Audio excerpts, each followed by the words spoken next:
about a younger, better actress than she is, and she has warned the director not to allow this young girl to cry or steal the scene away from her. And I think that's the clip that we're going to see. That's the setup for the clip. Let's take a look at it. Carol and Company. Gloria, I can see how this is tearing you apart. Oh, no. I'm going to be fine, dear, just fine. No, don't worry. Even if he's not alive, I still have my memories. I still have his love. I still have his picture. And I still have this sagging little twit out here ruining my scene. Cut, cut, cut, cut, cut the tape!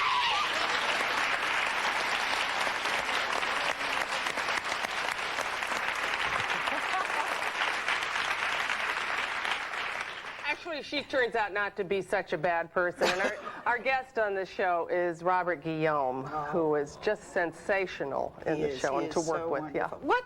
They don't give you a lot of time now to make this thing a success, the networks. I mean, it's real fast. Oh, you either I make know. it or you don't. I didn't know that we were doing well on the old show until we were into the 4th year. You know, I was always wondering, but now it's it's only been on about 4 or 5 weeks, and but we're doing very well, knock on wood. And but boy, no, they don't. I don't know why. I guess it's all money, and everything is so much faster nowadays. You know, Pressure must be terrific. yeah, is it? so they don't give you a chance to kind of grow right away. You know, they're saying, well, you have to change this and you have to change that. But we've been pretty fortunate in as much as I'm working with Matt Williams, and he and I, we work together well, and we've developed this. And Disney's been very good about leaving us alone, and so has NBC. So they've allowed us to make some mistakes and grow and develop. And we've just recently hired a rep company that I'm crazy about. And that's helping us. We do a different story every week. It's about, when you think of it, it's only about a 20-minute story that they have to come up with, and it's all new characters and it's a new play every week. That makes it kind of writing intensive. The other show, did the Carol Burnett show last 10 years? It was 11 years. 11 years. Uh-huh. Yeah. A decade. Yeah. That's like practically your whole high school or your whole school. Like when we stopped doing the show, it was like saying goodbye to your classmates that you knew in the sandbox. Because you've been together that long. Yeah, you've been together almost that long. Kids grew up, yeah, things happened. Marriages, births, deaths, divorces, and all over again. I don't think that there is another funny woman, not one who makes me laugh or as versatile as you are. The character, right? It's true. The characters from that show was Eunice. Let's start Eunice. How many of you remember these? Who was Eunice? She was the one that became Mother's Family. Mama's Family was spun off from the Burnett show, yes. And Vicky, who is 20 years my junior, wound up playing my mother.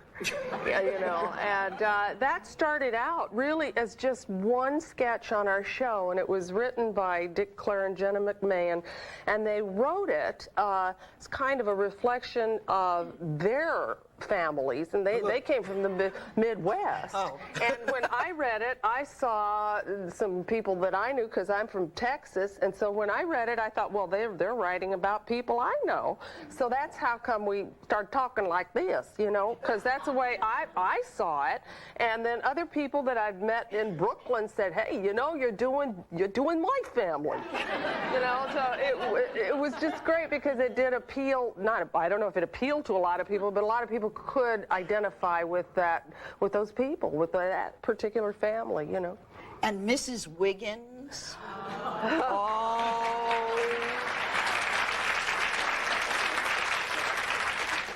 Tim Conway created those two people, and Mrs. Wiggins, I guess the best thing you could say about her was the IQ fairy never paid her a visit, And the reason that I've been asked how that walk developed and whether or not that was my rear end.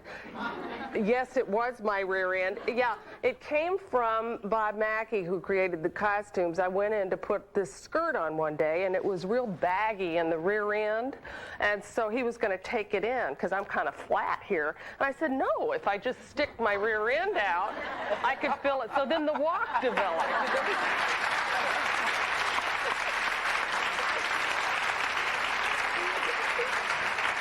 Kind of how those things happen, you know? And the cleaning lady who became the logo, right? Yeah.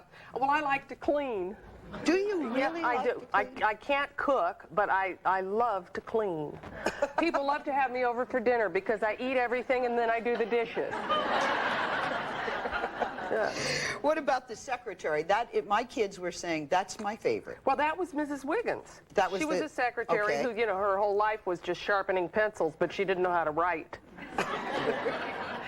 And the company was like a family. Yes. Are you doing that again? Yes, this new company, including me, there are 3 women and 3 men, and we did 4 shows without any rep company at all, and with just guest, not just, but with guest stars, and then various actors coming in and doing supporting roles. And then we realized that it was kind of difficult for me because I just get to know everybody Monday through Friday, then they go bye-bye, then there'd be a whole new group in. And so we shut down production a couple of weeks before the holidays and did this massive search of and found these people. And I came in, they narrowed it down to about 20 people, and then I came in and read with all of them, and then we settled on these 5. We showed you Carol Now in Carol and Company. We want to show you a clip from the Carol Burnett show then. This is one with Harvey Korman. Let's take a look.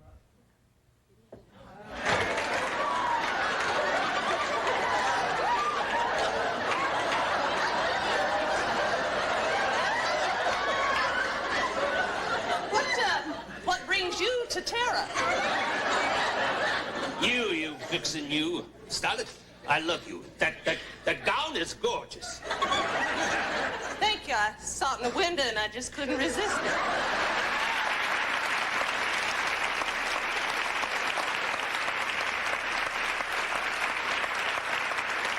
That's one of the most famous lines on television. I saw it in the window. But Bob Mackie also, who did the costumes, he did everything we ever wore in sketches too, and he was the one who came up with the idea of keeping the curtain rod. A surprise for Carol when we come back.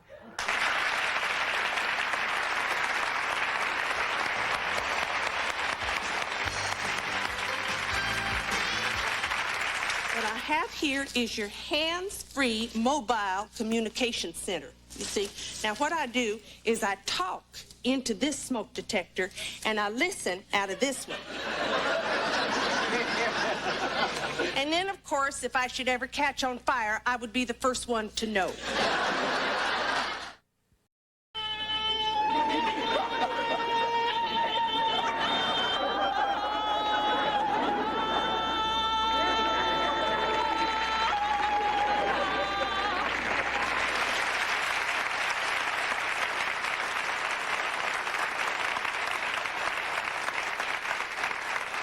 Okay, how did that howl originate? That originated many, many years ago. I have a cousin, she and I are the same age. She's a very beautiful blonde, and she was a very beautiful blonde little girl, and we'd go over and play in the backyard, and we'd play Nelson and Jeanette. I was Nelson. We'd play Tarzan and Jane. So that's how the Tarzan yell developed. And where did you first use it? Out in the backyard with my cousin Janet. Not making this any easier, are you? All right.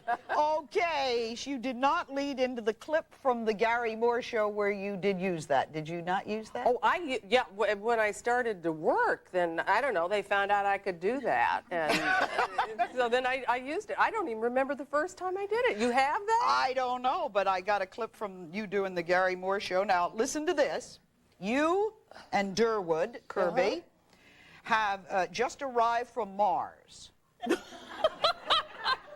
I remember that sketch. And you meet Garry Moore, who Right. does not know you are from Mars. And by the way, you howled sometime in that, and here it is on the screen oh my now. Lord, I haven't seen that. Well, tell me, Mr. Moore, what do you do here on Earth? Here on Earth? What she means is, what on earth do you do? Oh, well, Well, actually, I'm on television. television? You're in television? Yes.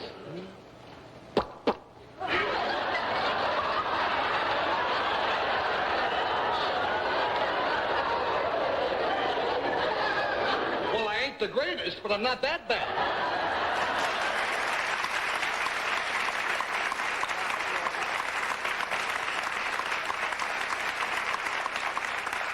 Tell me about Garry Moore. Well, thank God I started out working with him because he taught me so much. He taught me, this is kind of, he was probably one of the most generous people I've ever worked with in my life. If there were a line, for instance, that had been given to him, written for him. In fact, Neil Simon was one of the writers on the Garry Moore Show. And there would be a funny line or something. He'd say, well, give that to Carol or give that to Durward. That's more for them to say. There was just a generosity of spirit and just was kind to everybody, cared about everybody, and made it a real family situation to work in. It's one of the kindest and smartest men I've ever known. Ladies and gentlemen, live from Hilton Head, South Carolina, Garry Moore.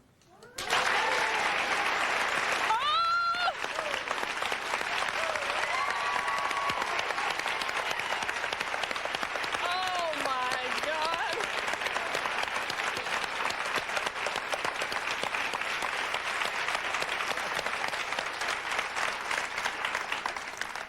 Hello, Sally, and hello, Carol, my love. Hi, sweetheart. You know, Garry, we called, this is a surprise for Carol, we called you, and Yes, you you did. said something that just blew my mind, and rather than have me translate it, you decided about 10 years ago not to ever do television again. Is that That's correct? quite so. Can I ask you why?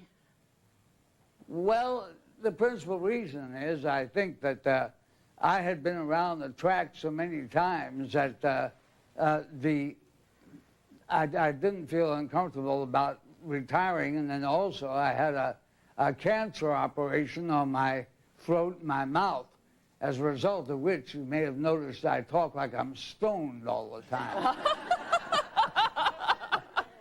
Which I assure you I am not. But I figured that when you quit, you ought to quit and thank everybody, tip your hat, and thank them for the party and leave, and don't come back. And so I haven't.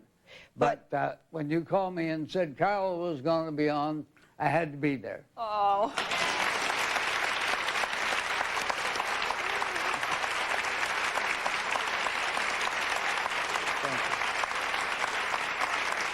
I guess, Garry, it's knowing when to get off the stage. Now, you've been asked to do things like The Love Boat and a lot of things, and you just don't want to do it, do you?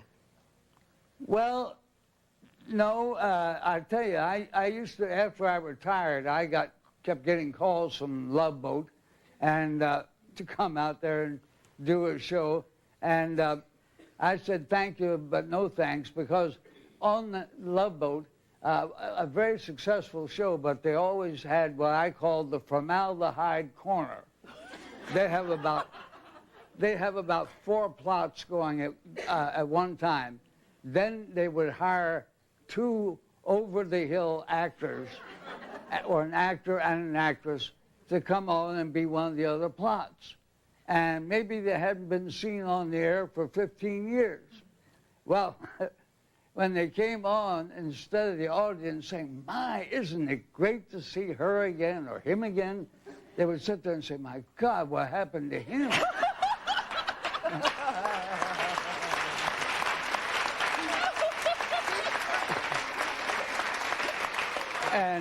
I guarantee you that nobody heard anything that those actors and actors said for the first 5 minutes. They were too busy turning to each other saying, he's all wrinkled. What's happened to his chin? Unfortunately, you're right. As a tribute to Carol, Garry, do you remember the day you met her, the day you hired her? Do you remember any of that? What was she like? Yeah. Oh, yeah. In the 50s, I was doing a daytime show 5 days a week. And television wasn't really off and running at its full at that time. And so we didn't have a terribly large budget.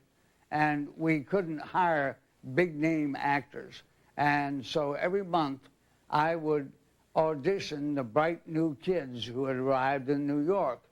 And auditions, as Carol will tell you, are the cruelest things in the world for the performer and for the person who is doing the auditioning, because the man who's doing the hiring is sitting in a booth with a glass in front, and then out front is the talent, and he pushes a little button and says, all right, sweetheart, now go ahead. Well, trying to do comedy to no audience and knowing that this fellow behind the glass is just staring at you, making up what may be for you a career decision, is a frightful thing. And in any event, Carol came in, and over the little talk back, I welcomed her, and I said, we're ready any time you are. And so far, the day had been pretty ho-hum. We'd seen a lot of bright, ambitious young people, but who weren't quite ready yet, by quite a bit. And then Carol went into a piece of business where she was imitating various ambitious young singers coming to New York to get a big break. And she sang several pieces of material that were written for her by Ken and Mitzi Welch, who are the best in the business today. And the minute that Carol started, my eyeballs just popped out of my head. She was so good. She was already as though she'd been in television for 20 years. And I was falling out of my chair back there in the control room. Of course, she couldn't see me laughing. And finally, about halfway through it, I just rushed out onto the floor and embraced her and said, you want to do a guest shot with me? And she said, I'm not finished yet. I said, well, you're good enough for me. Carol, what are you thinking right now? Oh, I'm right back where we were then, and I'll never forget that day. I will never forget that day. And you also said, I remember, Ken Welch was playing the piano for me, Garry, remember? Yeah. And you said, and you don't even have to come back and do new material. Just call me up when you guys write some new stuff and just come on, because Garry would have, every Friday, he would have new people on. And that got me my break on Ed Sullivan. It got me my break on a lot of other shows. And then, of course, got me my break with Garry. And then when he went to nighttime, that was the luckiest thing that ever happened to me. Well, me too, Garry, being with you and also getting off unemployment. More with Garry and Carol when we return. I love you.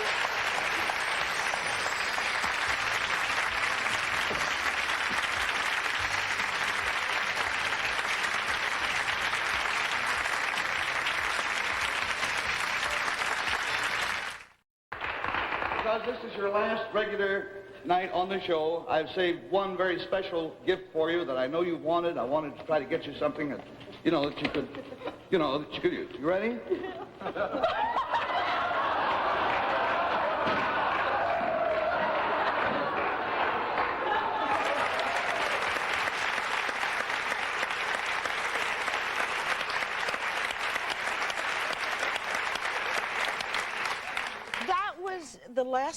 Your last appearance? On Garry's show, yeah. On Garry's show? Yes. And what did he do? He flashed? Well, he flashed. I mean, he only flashed the upper portion. That was then? Yeah, that was then. I don't know what he'd do now, but I wouldn't. Garry, when was the first time you two got undressed together? Do you remember that? The first time? we didn't make a habit of that, you know. It happened one time.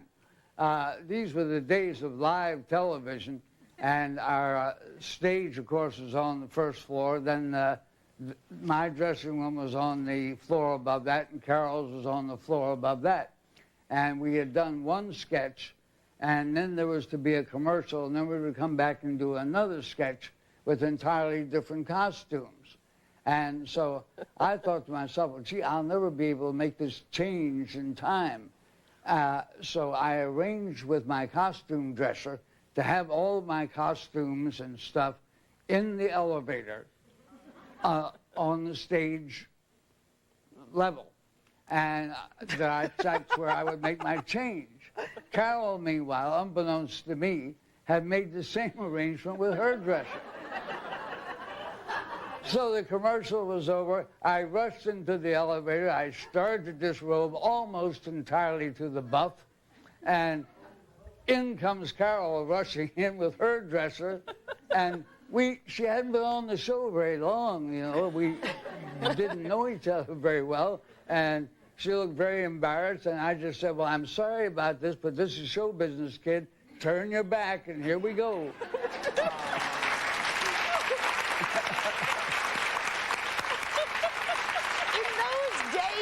That was the first and the last time. In those days, though, it was a lot more experimental and a lot more comfortable. And if you had a bad show and you thought the writing wasn't up to snuff, you could say, don't watch my show. I mean, there have been days I felt like that. I've just never dared to do it. Is that right? I only did that once because I don't think you can make a habit of it. But, you know,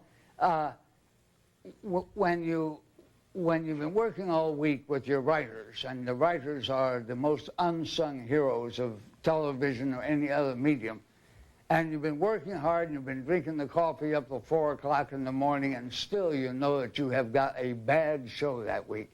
There's nothing you can do about it. Your time has come. It's 10 o'clock Tuesday night, and there you are. So one night I knew that we had a real dog of a show. And so I opened the show by saying, were I you, dear friends of the audience, I would not watch tonight. They got good stuff over on NBC or over on ABC, and we're going to be terrible tonight, and I wouldn't waste my time. Just tune out. Meanwhile, we're under contract. We have to do this show. So we went about and did it, and it worked all right because every time a joke would die, which was rather frequently, I'm afraid, I would turn to the audience and say, well, it's your fault. I told you to turn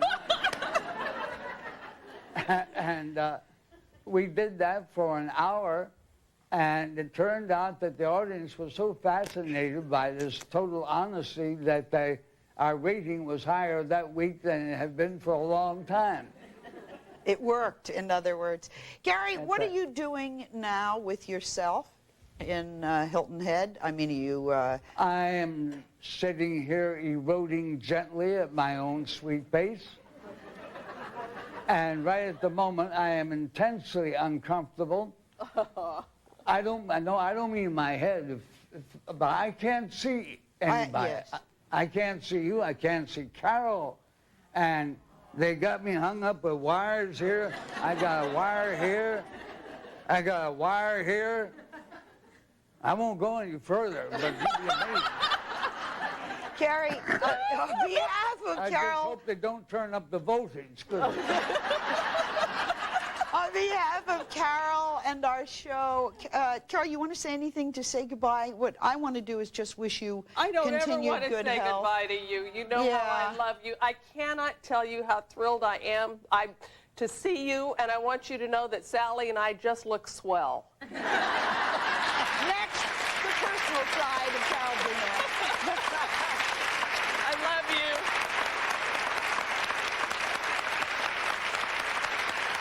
Well, how the hell should I know?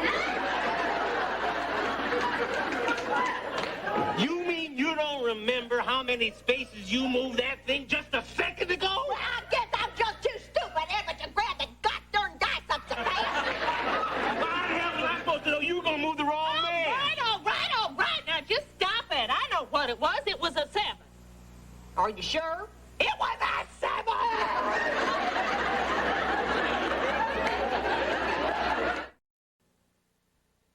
We won't give up, we won't give up the ship. Jeepers creepers, where'd you get those teeth?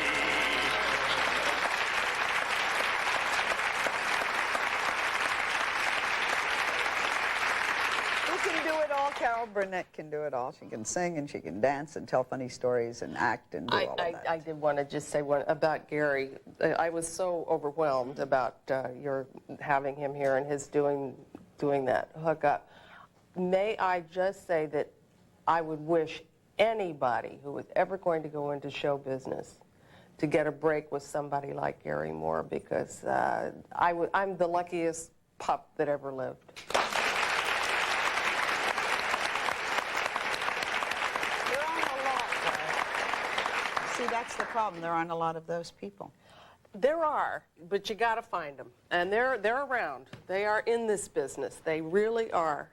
It also attracts a lot of stinky people, but because it is, you know, it's an important kind of a business, and it's very ego-ridden, and you know, there's a lot of money to be made, a lot of money to be lost, but there are those people, and Garry is certainly the top 5.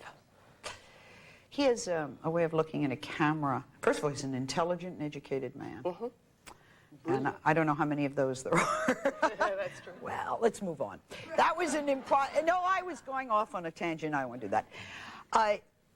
On the Garry Moore show, you met the man who was to be your husband, Joe Hamilton, and you... At that time, there was a kind of mini scandal involved, right? Because he was married. Yes. And he had a lot of kids, as many as I have now, right? How many do you have? He had 8 kids. Yeah. Right? We had, now we have 11. Can you imagine that? Yeah. I had 8 stepchildren. And, well, they're all grown. All of our kids are grown. Do you still keep, I mean, 20 years? Yeah, yes. Jeffrey was my makeup man for a while. He's the head of a drug counseling program. He's absolutely terrific. Well, I can't name them all, but I mean, I could name them all, but yes, I'm in touch with all of them, pretty much. How did you keep those relationships going and still do your job? Well, all the kids didn't live with us. I had my 3 children and my 3 girls, of course, and then Jeff and Joey Jr. lived with us when they were teenagers, so I saw them all the time. Then the kids would come and visit and stay, but we had a school schedule on my show. In essence, I only worked, you would say, it was a part-time job. I worked 30 hours a week on the Burnett show. So that we were home every afternoon late. We had dinner with the kids at 6:30 on the dot, except Friday when we tape, and then they'd come to the dress rehearsal and see us, yeah. When you said Jeff was a drug counselor, I know, because I read in the book, Carrie had problems. Yes, she has 10 years sober now. Oh, Carol.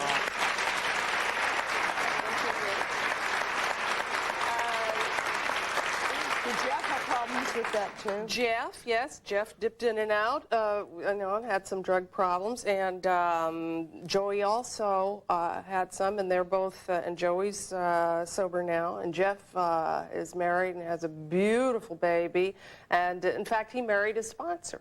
Oh, great. Yeah, and so Jeff's got quite a few years sober, and he's with a very important drug counseling service now. And he also does makeup, I think, for Capital News now. When this was going on, what does it do to you internally as a person did to you? To relate to the other mothers. Okay. Oh, yes. Well, first of all, you think it's your fault. Just as I thought it was my fault when I was a child and my parents were alcoholics. I thought, well, if they loved me, they wouldn't drink. I did not know at that time, because there wasn't the education that it's a disease. And so, I just felt if I prayed hard enough and I was a good enough little girl that they would stop doing that. Therefore, it must be all my fault. I have since learned, of course, it isn't. And yet, when Carrie got hooked on drugs, naturally the guilt would come back. What have I done wrong? Did I pay too much attention? Was I too strict? And I was pretty overprotective as a mother. Maybe I should not have been that way. The main thing that I did that I would say don't do when this first happens was I was so afraid that I would say or do the wrong thing, that I would send her off into more of a tangent, that, you know, she would OD and it would really be my fault that I had done something wrong. So the first thing I would say is get your kid into a rehab program immediately and get yourself into a parents group so that you have peers that you can deal with, and love your kid enough to let her or him hate you, because they will hate you for a while. They will say, because you're trying to get them well, they don't want to. That's that chemical inside of them. It's like, you know, they need to be exorcised. And I felt very guilty because at times I hated her. And I couldn't, how could I hate my daughter? Easy. And then I went to a parents group and they said, you're not hating your daughter, you're hating the chemical that's in her. And that's okay to do. That's okay to say and to work that out. And I didn't start to get well myself until I went to a parents group. And then Carrie got sober for Joe and me for 1 year. But she did it for Joe and me, so she slipped. And How did you deal with the relapse? The relapse, I was told, I was warned that it could happen. It's a slip. But then we put her back into another place, and this time she got well for herself. What's the difference? Well, she wanted to live.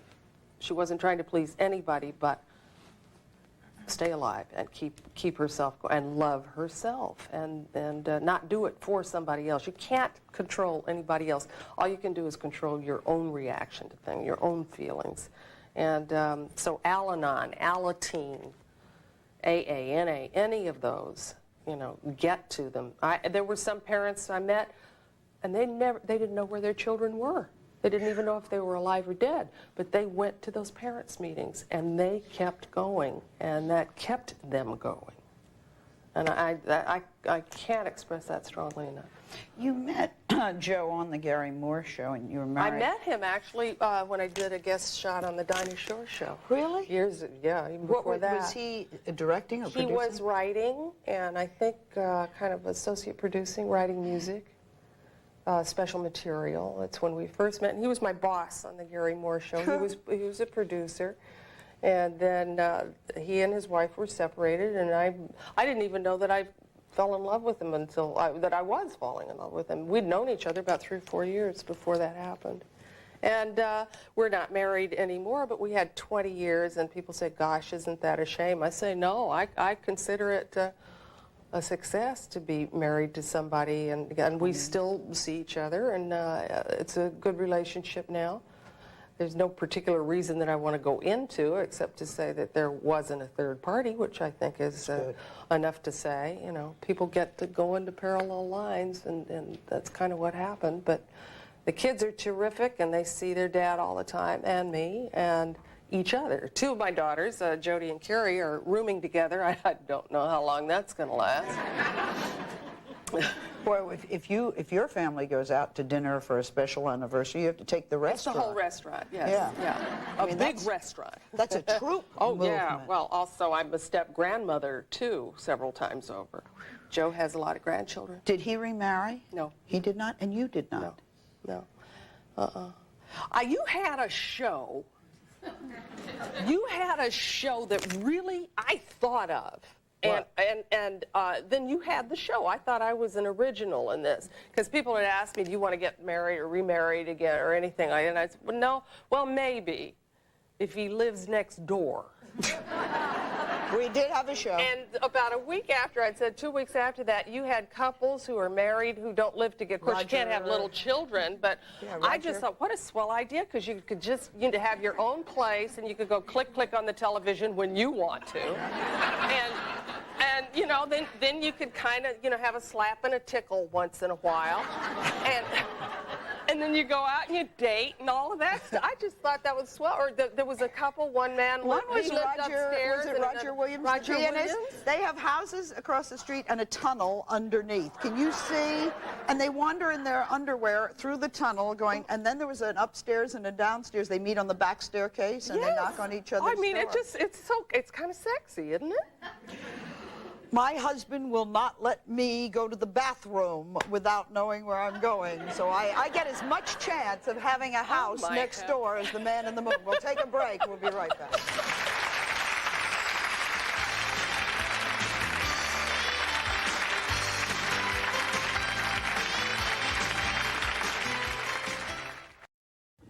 If you are really good at trivia, Carol says her daughter, Garry, was on Fame, and what else? Well, she guested on my show, which hasn't aired yet. The So one you that she can watch for guested on. that and see if you can pick the daughter. Yes. Well, the other guest is Robert Urich, so I hope there won't be any. What a dumb thing I said. Boy, was that dumb. You go first. Hi, I just want to say that I watched you as a kid, and whenever I see it on TV, Thank it's you. like I have to stop the channel. And I think what makes you so great is that you're so down to earth. Thank you very much. Hi, how are you? I have two quick questions. One is, I'm not aware if you're associated with any causes, and the other is, do you have any kind of spirituality? Whoa.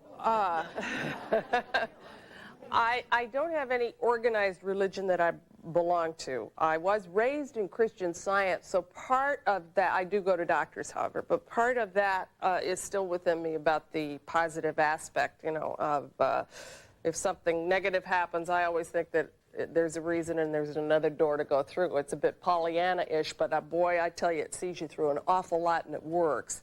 Causes, certainly our environment, definitely.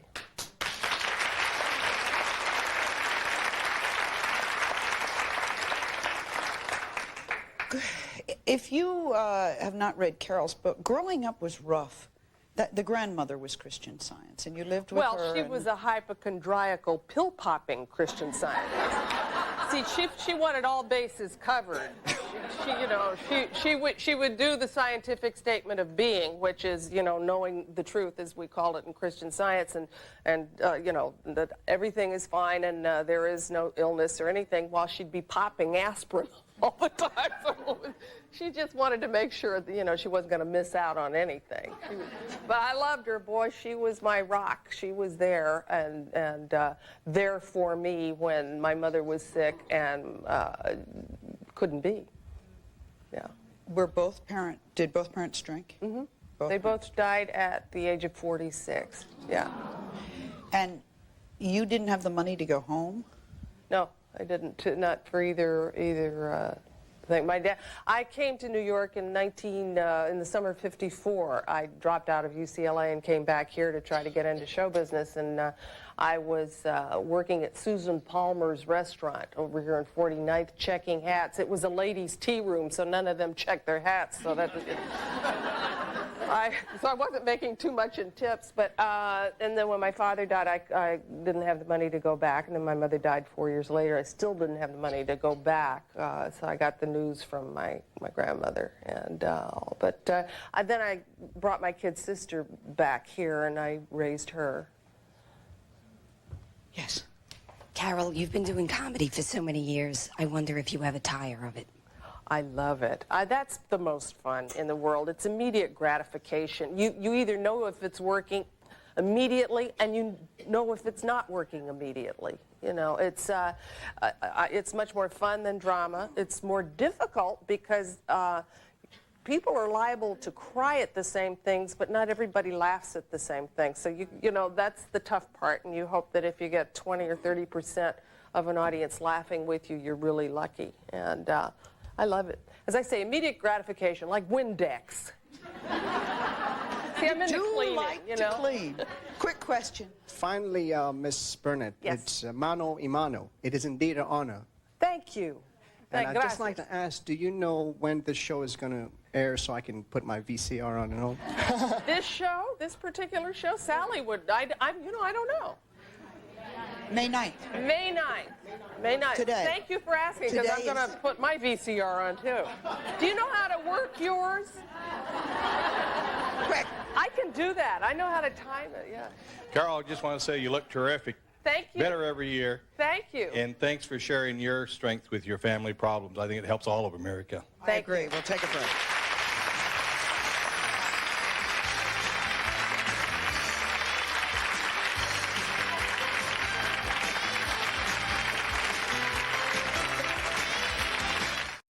Okay. Carol, I caught your show the other night. It was excellent. It was where your son-in-law introduced you to his prospective in-laws. Yes, thank you. But my question is, over the years, I've heard a number of explanations of why you tug on your left ear. Can you perhaps tell us? I saw you do it a few times today. That was for my grandmother. When I got my first job back here in New York was with the Paul Winchell Kitty TV show on Saturday mornings. And I called her collect in L.A. to tell her I was going to be on television and be sure and watch. And she said, well, say hello to me. And I said, I don't think NBC would let me say hello, Nanny. And she said, well, do something. And some friends of mine always pull their ear for their little boy who, whenever they were on television. So I stole that from them. And so I've been doing that all these years. And this earlobe was measured once.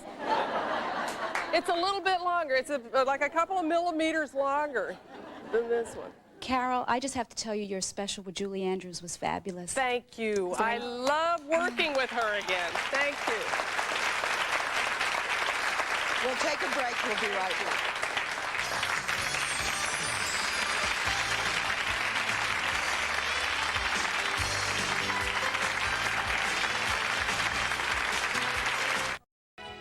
This book was written a bit ago, but we plugged new books. Why not this one? It's in the library, and it's probably in your bookstore. One More Time, A Memory by Carol Burnett. And just to tell you that her show, we want you to watch it Saturday, 10 o'clock on NBC TV. It's Carol and Company. And this lady has one request. What is it? Carol, could you do the Tarzan yell? On our way out. All right. Okay. Here we go. Over credits, Okay. Carol and the Tarzan yell. Thank you All for right, being here our we guest. go. I'll try.